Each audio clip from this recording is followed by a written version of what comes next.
V-Blood and bosses is a huge part of V Rising. This is how you're going to get additional technologies unlocked, more spell points, all sorts of goodies that are unlocked with each and every kill as you progress your way to the final boss of the game. But maybe you're struggling trying to get through Act 1, 2, 3, 4, whatever one it is. And in this video today, I want to break down how I approach all these fights. I'll be roughly going over how I approach the fight. I'll be talking about maybe the different weapons that I take or the different spell choices. What I really want to impress upon you, though, is that this game is really about discovery and trying to do things on your own. And if I just tell you, hey, do this, this is the min-max way to do it, it kind of takes a little bit of the excitement away. So if you clicked on this video, please make sure that you're actually struggling with the bosses and you just really can't get past them. And it's starting to really make the game not fun for you. And then keep going, maybe jump to the specific boss. I've gone ahead and put everything in chapters below. So go ahead and just navigate to the one that interests you the most.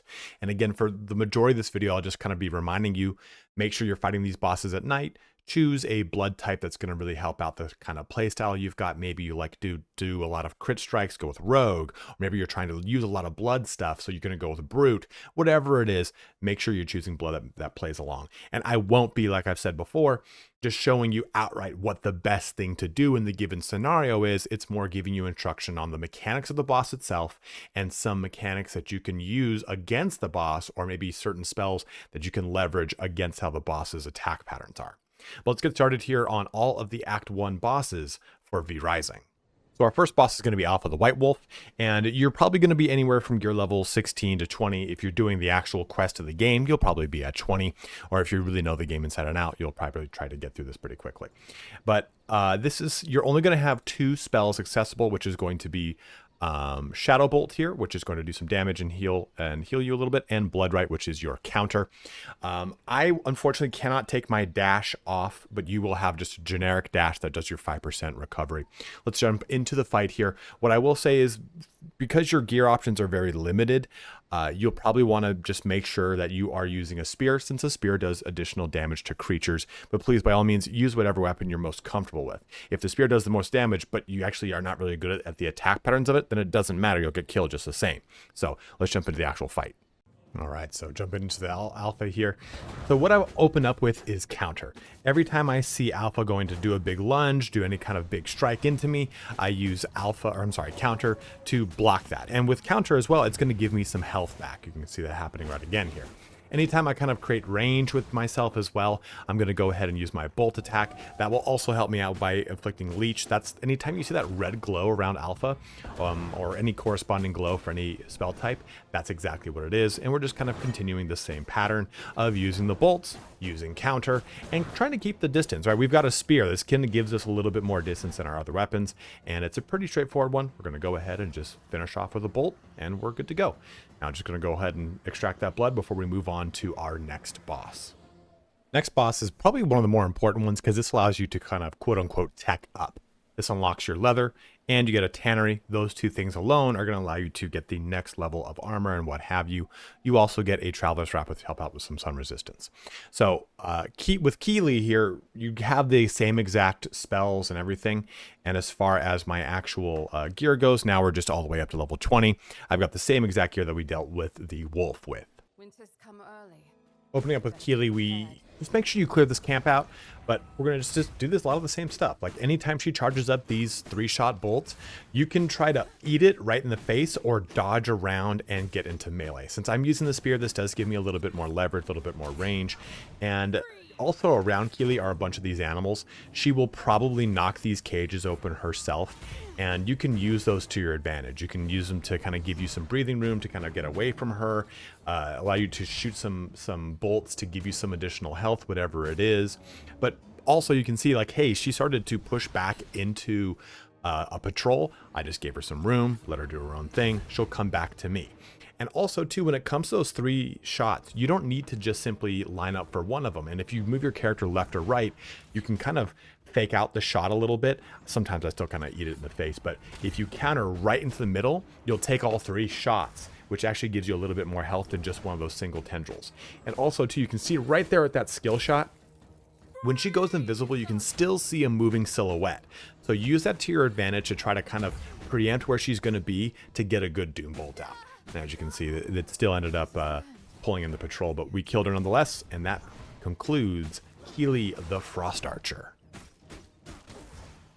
The next boss at level 20 is Errol the Stonebreaker, which you'll find in the copper mine.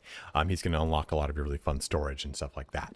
I'm just going to go ahead and keep the same exact setup that I had to do Keely, just in case you jump to Keely last in the level 20 bosses or what have you. This way, at least you can approach all three of them on the same platform and not have to worry about it. Errol here has some fun mechanics and just a lot of the same stuff. Opening up with a quick shot. Anytime that big thunder slam happens into the ground, as long as you're not directly under his hammer, it's not going to do damage to you.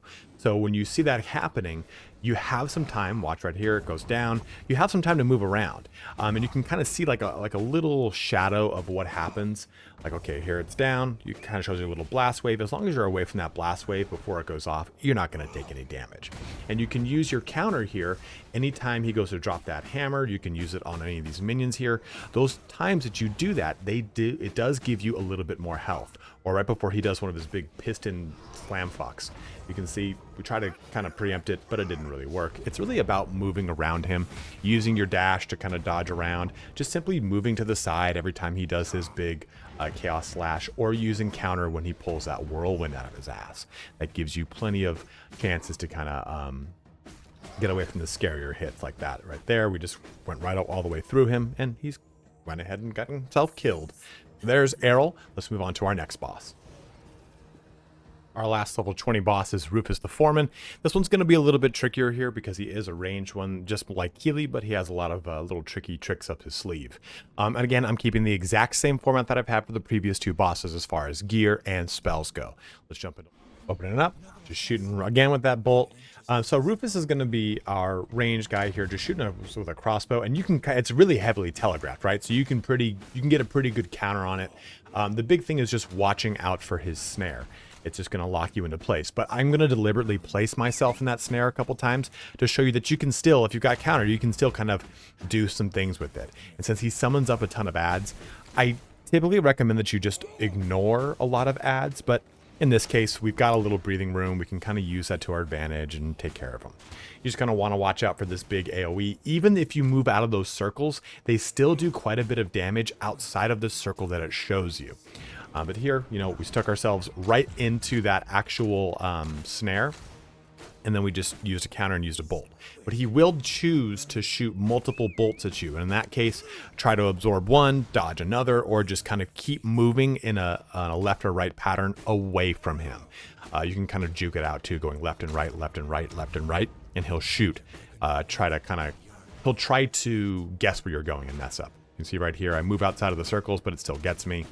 And it's just enough to put Rufus in the Hurt Locker. There we go with Rufus the Foreman. On to our next boss. Moving into our next set of bosses, we've got Grayson the Armourer. And this is going to get us access to, well, a illusion spell point as well as a whetstone. For my spells, I've turned on both the Shadow Bolt, which we've had before, but now I'm using Blood Rage because we did get a single blood spell point I want to invest here. Personally, I really like this spell. Please, by all means, though, use the spells you want. This just works with me and how I want to play because I'm going to go ahead and use the Copper Axe, which means that I will also be using the Frenzy capability from the Copper Axe to kind of double up on the movement speed bonus from Frenzy and from Blood Rage. And we have at 27 gear level because we now have all of our leather armor that we've unlocked by killing Keely. We have that leather already set in stone for us, and I just have that Copper Axe here as well. Grayson here is going to be our first boss that introduces a mechanic that is away from the boss to help you fight the boss. You see he's got these 3 axes he'll throw at you. They're going to pull you in, so we just kind of dodge around them. But when he throws these caltrops down, we go over to an armor piece, we equip it, and you just run over all the caltrops. You're invulnerable, and so this way you're not going to get slowed and you're not going to take damage. You just go ahead and break them. Just give yourself some room so that you can move around and try to just not get hit with an axe like I just did. But it's going to be the same thing of just trying to trigger each and every one of those your blood craze and using your frenzy on your axe to just allow you to do a lot more damage here and also heal yourself at the same time. Watch out for his little charge attack that he does. Drop more caltrops, equip some armor, move over those caltrops, and just keep breaking them apart. It's a rinse and repeat from this point on. It's just pretty much making sure you don't get stuck in any big hits. Even when you are pretty far ahead in this game with a boss, you can find yourself in a situation where you just kind of got cocky, trapped up on a couple of mechanics, and it just hits you in the face. So it's a matter of just trying to dodge his whirlwinds, dodge those big hits, move out of the way of these little throwing axes, and then just kind of hit him more and more and more using your blood craze so that you can ultimately finish him off. Anytime he drops caltrops, go put that armor on and do the same thing over and over. And after that, you have gone ahead and killed Grayson the Armourer. Our next boss is Goreswine. Now, keep in mind here with Goreswine, I'm going to be keeping the exact same setup as I had with the previous boss, and Goreswine will patrol between the Desecrated Cemetery, go across this road, all the way over here to the Infested Cemetery. So sometimes you'll find him in between those 2 points. So with Goreswine, you really want to make sure that you clear the area as best you can. You won't be able to 100%, but I would try to make it so that you have to deal with as little ads as possible. With these undead bosses, sometimes you'll just kind of get hung up, and that's just kind of a method. And what I did right there was I went after the ad that he doesn't summon, because that ad summons more ads. So just go ahead and break that thing apart if you have to. If you catch him on the road, you don't have to deal with this, but I caught him in a cemetery, so I have to deal with these things. And as a result too, we're just going to go ahead and keep doing the same thing. Try and move around him, use our dodge to get on the other side of any big shots that he does. His shots will weaken you, so it's going to reduce the damage you deal, and it's going to snare you. So trying to get out of these big AoEs is going to be crucial. And then every time he puts this big shield up, just go ahead and walk away from everything. You'll see he just does these big AoEs. Just try and keep moving. That's all you have to do. Not even moving left to right, it's just keep moving, like maybe in a large circular pattern away from him, so that those things don't overlap on you and you take a ton of damage. At the same time, watch out for any of those AoEs on the ground, and he's going to do his little like teleportation thing here, so you can't track it like you can when you can with some bosses where you can see their silhouette.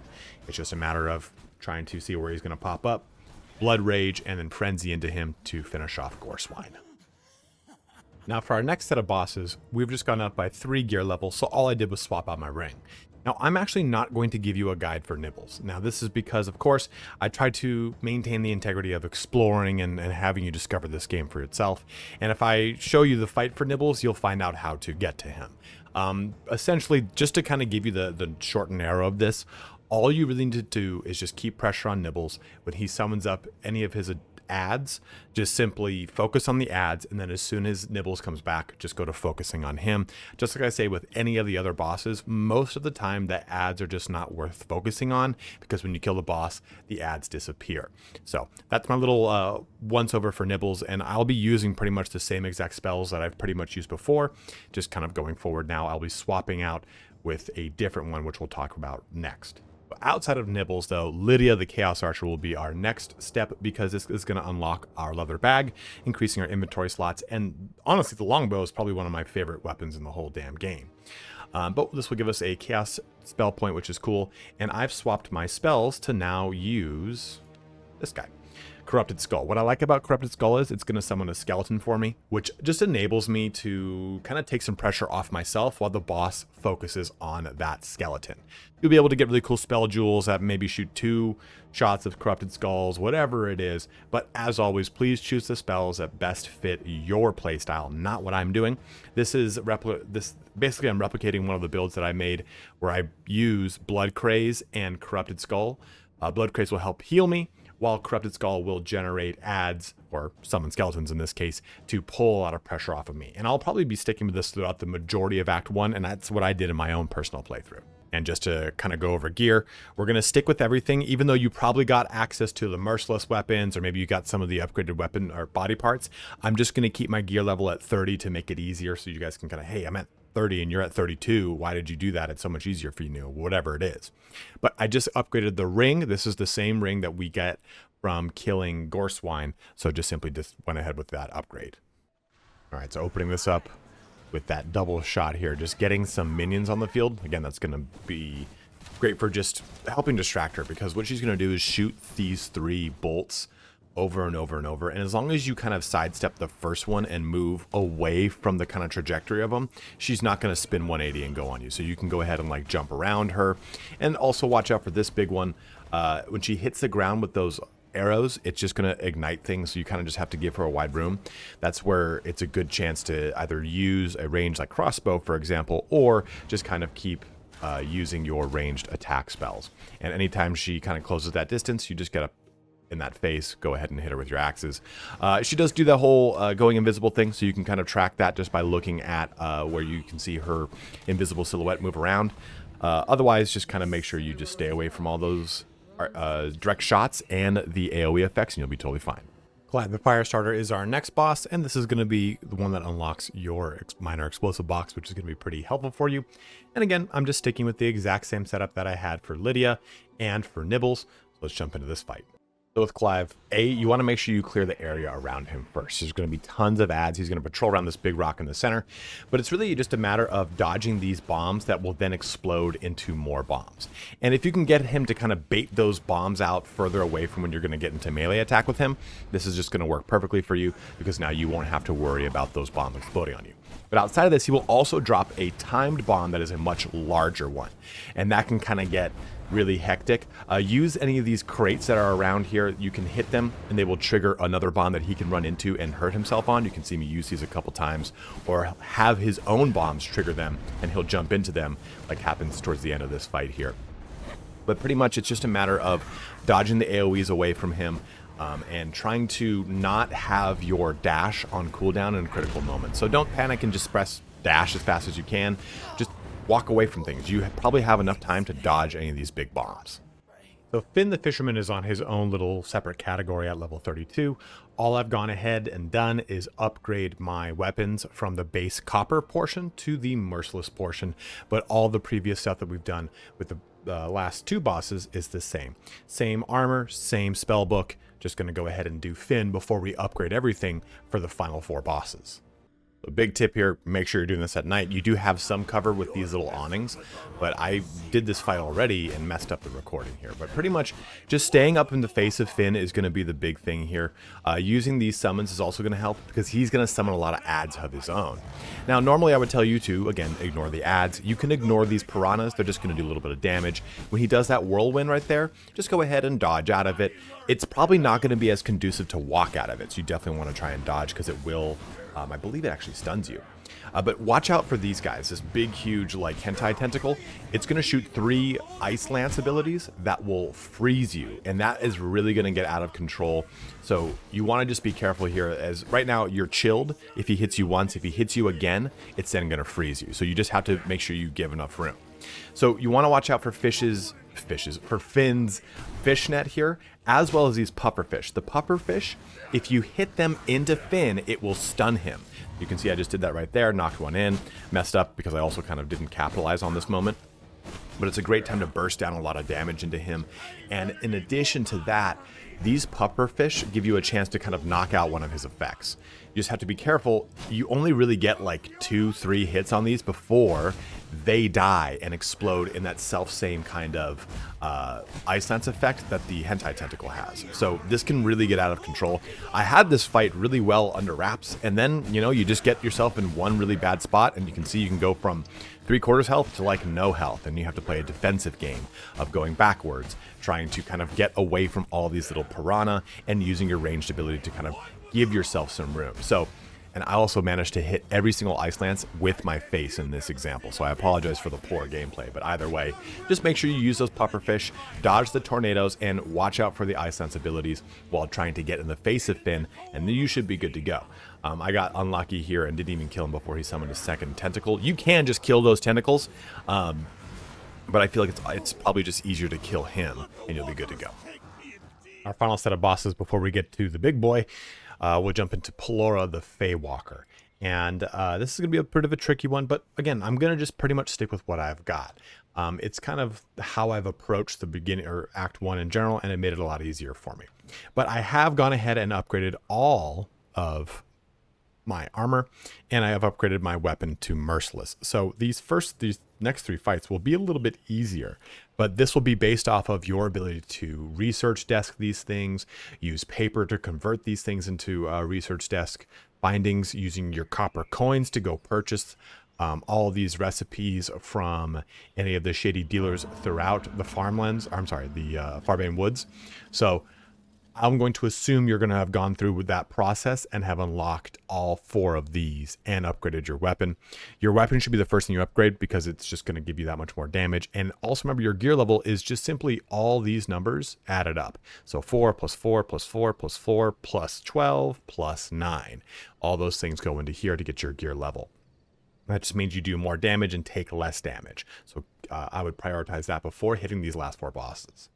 The Pelora's got a lot of really fancy jumpy moves here, but typical kind of setup here. Just approach things as always, just throwing those little tiny undead minions at her. If you stay too close, she will fear you, as you just saw.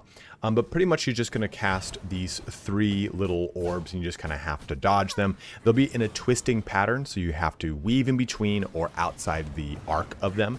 Eventually she will summon some adds. Just completely ignore them. They're not really going to do a ton to you. What they will do, though, is weaken you, so kind of be wary of that. They'll hit you because she uses illusion magic. She'll summon up these little tiny Fey butterflies. She used to be way harder in early access, but a lot of the same thing, kind of rinse and repeat here. You're just going to pretty much keep her at a good distance, watch out for her fear, and make sure you just kind of keep the pressure on. If you're doing melee, this is going to be a pretty quick fight for you, I think. And it's just kind of a matter of dodging all of these orbs that she shoots her way and maintaining distance whenever she goes to do her fear. She'll say, "Be gone," and that's how you know, uh-oh, fear is coming. Let me get a little bit of distance. It's not even a huge AoE. It's a pretty tight one. So that's what you'll do, and you'll be good to go. Kodia the Ferocious Bear used to be a much harder boss during early access, but it has been toned down quite a bit. Still a little good, decent level on, what's it called? On Brutal, but still, nonetheless, not that much, not that bad. So we're going to jump over to our spell book. I'm actually going to swap out one of our spells here. I didn't even realize I have a spell jewel in it. We're going to swap this with a counter. While I do like the life leech that this gives me, and I like the fact that it's going to speed my attack speed up, the big thing with this boss is being able to counter those big heavy hits. And again, we're just going to stick with the Unholy Bolt here for a Corrupted Skull. But as always, choose the spells that are going to make sense for you. Now, when it comes to your gear, we've talked about this quite a bit. I'm just using my axes, but using a spear is not a bad call here. Yeah, you get the 25% additional damage and you have the Q ability of spear, which is actually quite good. I just personally don't like the way that spear is on this level. I feel like I lose some mobility. What I've liked about the, and I've talked about this before, is Frenzy gives me a little bit of a lunge so I can use it to get out of a tight spot as well as being an offensive capability. And that's what's going to help me here in the bear. The big thing here with Kodia is going to be about timing your counters. They used to pretty much be a lot harder to, I guess, choreograph, but basically every time they go up onto their hind legs to smash down, you're going to want to get a little bit of distance and then find yourself in the middle of the expanding AoE pillars that are going to come out. Every time you see one of those big swipes that they're about to do, you just go ahead and hit your counter and it puts you in a good space to just kind of return some damage. And you can, instead of countering that actual hit, if you are on recycle on a recast, you can just go ahead and warp behind. Now there is another phase that's going to happen around 50% with Kodia, where they're going to start charging, and in that case you can just simply counter. It'll completely stop the phase of charging, but also watch out for the roar, because that's going to increase their attack speed. As you can see, when Kodia does it, they are just really going to town, attacking a lot faster. And again, using counter completely stops that phase, meaning they will no longer have that attack speed buff. So that's why I really recommend either a counter ability or a shield ability, one in which case you put a shield that will only block things in front of you. Do those things and you'll have Kodia knocked out. Our second to last boss is Nicholaus the Fallen here, who's going to give you access to your paper press, make a research desk, a very easy thing to deal with, and you'll also get your Unholy Tier 3, which will give you access to things like Army of Dead. This is one of your first ultimates you'll get. The second one's going to be from the final boss in the region, and this is a pretty good one. Now, I'm going to stick with the same exact setup I've had this entire time.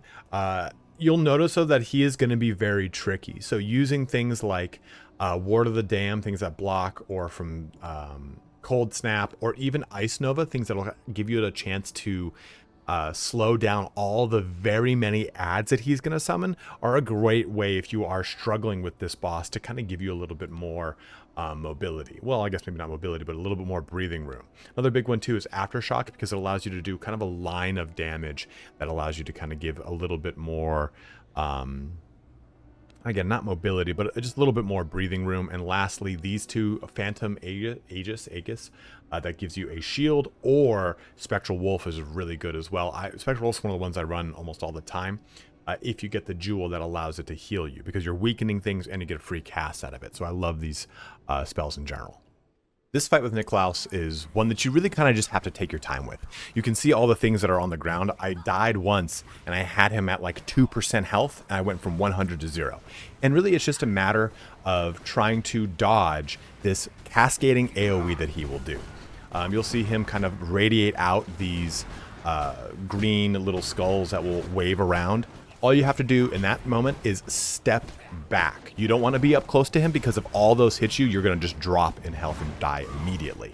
He will summon up a ton of skeletons, and in the moments in which he does those radial AoE effects, just step back, try and take out some of the skeletons, but mainly your goal here is to dodge that AoE and just kind of whittle out the skeletons. And what I like to do in my scenario with my setup is I take the skeletons down to below 30%, maybe even lower, and try to hit them with my Unholy Bolt, because hitting them with the Unholy Bolt will kill them and give me 2 for 1. Basically, every single cast will give me 2 skeletons.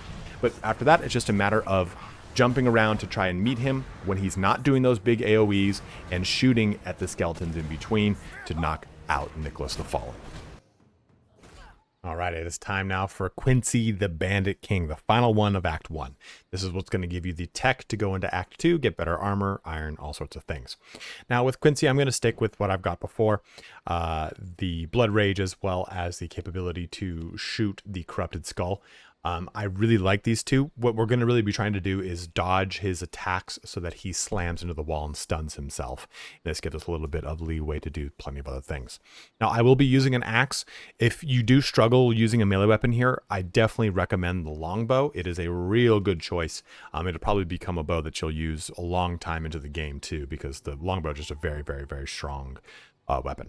Let's jump into this fight. Quincey is going to be one of the first bosses you have to deal with that has a shield spell, meaning you are not going to have to, you're going to have to shut down your attacks whenever he has it up. But basically, he's going to do this big arcing shot in front of him, just like we got with the Foreman, right? Where you have some time to actually get out of the damage before it triggers, so you can try to use that to the best of your ability. Quincey will do a charge attack where he swings his shield back and makes a little kind of charge look, and then he'll charge forward. It used to be that if you were just simply put your back to a wall, he would hit the wall and stun himself. Now you have to wait for him to get to around 50% health, where he will do a series of charges, and then that will self-stun him after. But basically, it's a matter of every time he does the big AoE effect, make sure you move yourself back to get in between the tendrils that it shoots out, and outside of that, trying to dodge behind him. Now, he will summon an ad, and this is an ad I would definitely recommend to kill, because the ad has a net. So you want to get rid of that ad, because it will net you and it'll put you in range of his charge ability, in range of his AoE effect, his little conical AoE effect. So really, outside of those dodging capabilities, do make sure that when he has his barrier up, you do not attack him. If you want, you can dodge around behind him, because that barrier only operates in front. But this is another example of why I like having the summons here, because the summons can do damage behind him if they are behind him, or maybe they're in front and doing whatever. But that damage will get reflected to you directly. So if you shoot a ranged ability at it, it's going to just hit you in the face. That's how you knock out Quincey and complete Act 1 of the bosses. That concludes all of our Act 1 bosses. And you can go ahead and let me know in the comment section below. Hey, you know what? I'm also struggling with Act 2, Act 3, so on and so forth. And I'll continue to make these videos. But if you're like, you know what? This is the game's pretty straightforward. I'm not having a problem with it. Go ahead again and let me know in the comment section below. Or maybe there's some tactics here that I missed that you want to go over. Like, you know what? This is how I did Quincey, and it really helped me out because I used these abilities, and it ultimately resulted in me killing him a lot faster. Whatever it is, different spell combinations, different spell jewels, all sorts of things. Those things become bigger as you jump into Act 2 and especially Act 3 when you deal with more mechanics in the bosses. The first ones are pretty straightforward until you get to the latter half, where it starts to layer in more and more of those mechanics. But as always, guys, thank you so much for watching here today. Have a good one and take care.